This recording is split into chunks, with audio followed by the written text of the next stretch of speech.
and this is my review for The Love That Split the World by Emily Henry. This is a YA 2016 debut novel. I want you to know up front that this is a 2-star review. I didn't like this book, but I don't think it's completely useless. I think that there's a lot of really great things about it, and I do think that many readers are going to really enjoy this book, especially more than I did. So if you want to continue hearing my thoughts, continue watching this review. However, if you want a more positive review of the book, I would highly recommend that you check out Jillian from Bookish and Nerdy's review. She really loved this book, and she did a fantastic job in explaining why. So I'll have a link to her video, and would definitely encourage you to check out her video too, so that you kind of see both sides to the story, and don't just take my word for it, because I'm never trying to talk anybody out of reading a book. As always with my reviews, there are timestamps down in the description box below in case you want to jump around to a specific section, but I'm going to start out with a summary of this book, and then I'm going to tell you why I think you might like it, and then I will move into my specific thoughts. I know a lot of people haven't read this book yet. It's a brand new book, so there aren't going to be any spoilers in this review, so you can watch the whole thing,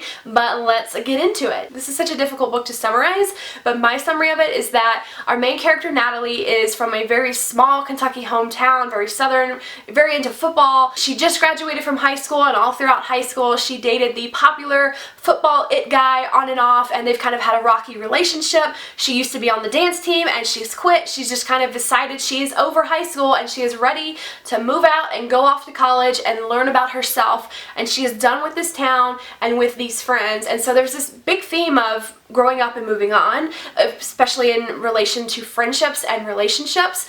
And Natalie, her whole life, has had these visitations by an old woman who appears in her bedroom at night. All the adults think that Natalie is hallucinating or has some kind of a stress disorder, but Natalie is convinced that this woman is real. Natalie has gone to therapy, gotten over it, hasn't seen this old woman in her room at night in years, and then all of a sudden one night the old woman is in her room again, and she says, "Natalie, you've got 3 months to save him," but she doesn't say who he is. And all of her life, when the old woman has visited Natalie, the woman has told her these traditional Native American folk tales, and apparently the key to saving him, whoever he is, lies within these folk tales. But now, all of a sudden, after this ominous warning, Natalie starts seeing another person, a guy that she's never seen in her town before, starts appearing in random places. What is happening here? This is the question. I want to start out by talking about the things that I liked and the things I think that a lot of readers will connect with a lot better than I did. First of all, the writing is very atmospheric. It really captured that small town feel for me, and also just that antsiness of wanting to grow up and move on. It also captured really great feelings concerning first love and friendships, especially friendships that you know you're gonna have to leave behind, and just dealing with your emotions and the thought processes behind it, like what's going to happen when I go off to college and I'm not with my friends all the time, or what's going to happen after first love. Is there another chance for more love, and can I still look back fondly on that first love? In addition, I really loved that the main character was a diverse main character. She is Native American who has been adopted into a white family, and then her parents have biological children as well. So there's this constant questioning of who she is, what are her roots, and just that feeling of searching for who you are in a primarily white society. I know I can't speak on that too well, but I thought that that was one of the strengths of this book for me. It gave me a new perspective, and I did enjoy that about the book. I also really enjoyed the friendship between Natalie and her friend Meg, their dialogue and their banter and their texts back and forth. They're good friends. I really like that. I think that you will enjoy that friendship. This book does have a lot of beautiful quotes about a ton of different things. First love, friendship, growing up, moving on, discovering who you are. There's a lot of really powerful quotes here, and so if any of these angles connects with you, I think that you will really like this story. And some of these things did connect with me, but moving into what I didn't like about this book and why it didn't work for me, I felt like this book was trying to do too much. It was kind of like a life lesson on so many different aspects of being a teenager and growing up. It was like everything in the kitchen sink, I'm just going to shove it into this book. I felt like because it was trying to do so many things, it kind of took away from the importance of any one thing, if that makes sense. Two brief things I want to talk about that I didn't like about this book were the insta-love and the love triangle. Now, I didn't feel that the love triangle needed to be there at all in any way. We've got Natalie's ex-boyfriend and then this mysterious guy, and she's getting over all her feelings for the ex and moving on and what first love means, and then she's got this new guy, and I just feel like one or the other of these could have been totally absent from the story and it would have still been the same story, like just cut in half, kind of.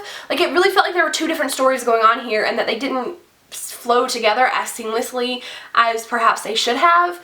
In terms of the insta-love with the new guy, Beau, I really liked the romance between Natalie and Beau. I didn't dislike it at all, but it didn't convince me of why they felt so strongly in such a short amount of time. Moving into more of the bigger reasons why I didn't like this book and why it didn't work for me is the Goodreads page says this is like Friday Night Lights meets The Time Traveler's Wife. Yes, there is time travel in this book, but it wasn't really the type of time travel that I needed as a reader. I feel like if you look back at some of my more recent reviews, anyone could really quickly assume that I need a lot of action and a lot of plot from page one, and to an extent, yeah, I prefer plot-driven stories, but I like a good character-driven story too, and that definitely is what this book was. If you want to know every single thing about a character's life from the day she was born, every dream she's ever had, every memory she's ever had, everything about every single character in this book, this is going to be a really good atmospheric story for you to get into, but that is not what I was expecting when I heard the word time traveler. I was expecting a bit more oomph and action and a bit more fast-paced of a story. But for me, the pacing of the plot was just problematic. It was too slow for me, too slow of a build. I knew that she was a time traveler. I knew that from the front of the book, from the synopsis, the way that the book was marketed. I knew Natalie was slipping through time, and so Natalie didn't know that. And I felt it was very obvious, and then every time she would actually make some kind of a action to figure out what was going on, the book would just stop and say, hey, here's another folktale. I loved the folktales, don't get me wrong, they're one of my favorite parts of the book, but they really broke up the pace. Or when you get back into the pace and it was like, let's spend 5 pages on a therapy session. There were multiple therapy sessions throughout this book when Natalie meets with a therapist, and we just get these massive info dumps about different therapy techniques for memories and dreams, which aren't even what's really going on here. And then at the end, when they finally are like, hey, we know what's happening, let's stop instead of figuring out what happened and let's explain all of the theories of time travel that could possibly be happening here.